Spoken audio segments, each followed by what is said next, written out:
June 2025. A cyber weapon unlike any other is unleashed. 16 billion passwords stolen from Apple, Google, Facebook, and more.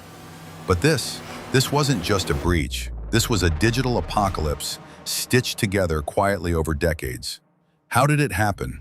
Why didn't the biggest tech companies on Earth see it coming? And most terrifying of all, can we ever trust them again? Attack codename Project Leviathan.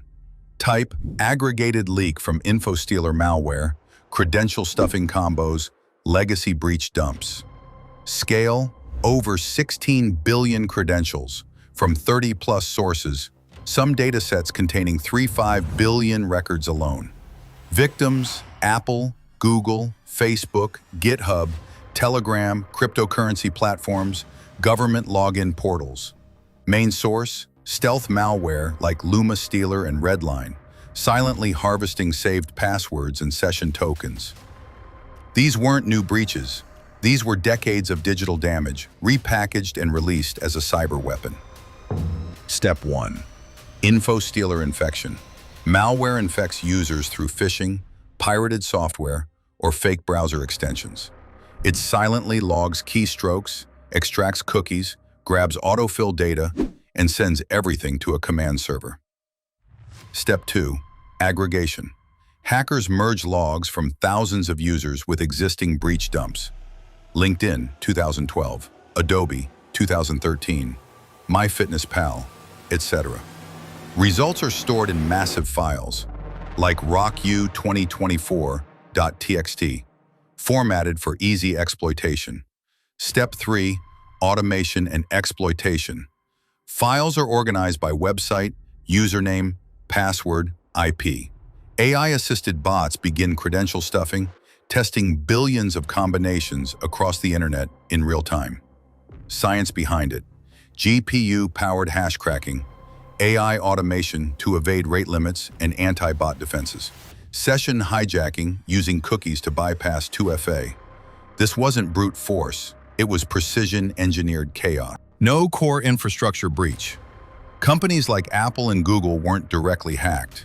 Instead, end users were compromised and their credentials reused across platforms. Delayed realization. Most breaches went unnoticed until users began reporting unusual logins.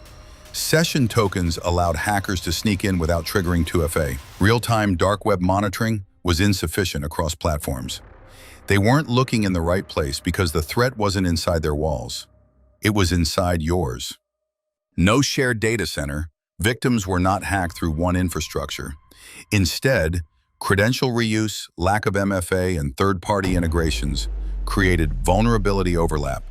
Common flaws included: 27% of users still use weak passwords, lowercase plus numbers, password 123, outdated 2FA systems like SMS, poor cookie invalidation, allowing hijackers to stay logged in even after passwords changed. This was not a single breach, it was a perfect storm. Reality check. Even with billions spent on cybersecurity, no system is unbreachable if users are the weak link. Passkeys, cryptographic, device-bound logins, offer promise, and companies like Google and Meta are adopting them. Hackers' end goals: crypto drains, auto-log into wallets, access to exchanges, bypassing 2FA via session theft, identity theft, fake tax filings, stolen medical records, fraudulent loans, extortion and espionage. High-value accounts are sometimes sold or held for ransom. It's not just about losing money, it's about losing yourself. What companies are doing: rolling out passkey support, Google, Apple. Strengthening token invalidation and MFA enforcement. Collaborating with law enforcement to track dark web sellers. Litigating infostealer developers and their hosting infrastructure. What you must do now. Check your exposure, visit Have I Been Pwned? Enable MFA everywhere. Use TOTP apps like Google Authenticator or hardware keys, YubiKey. Use a password manager, Bitwarden, 1Password, Dashlane. Never reuse passwords, especially for email, banks, or crypto wallets.